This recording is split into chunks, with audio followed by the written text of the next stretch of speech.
Gates open, they're up and racing. Invincible draws for your lead. Miss Chanel in second, racing in third is Scotland Yard. Then running by the rail, Think Tank is Street Vamp, and trailing the group is Owaki. Heading towards the last 900, Invincible in command. Running by the rail, Miss Chanel is Scotland Yard. Is racing in third at this moment. Down in fourth, Think Tank. By the rail is Street Vamp and Owaki. Past the last 800 and working towards the last 600.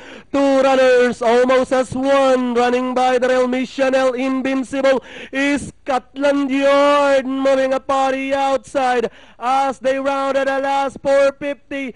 Invincible about to throw the challenge on the outside is Scotland Yard as they race at the last 450. Is Scotland Yard takes the lead by the release. Invincible, Miss Chanel pairing out. Think Tank moving a party outside. Street Bump is by the rail with the last 200 is Scotland Yard. Invincible in second, and on the outside Think Tank now catching the second spot with 75 to go is Scotland Yard. Think Tank in second, and finally is Scotland Yard.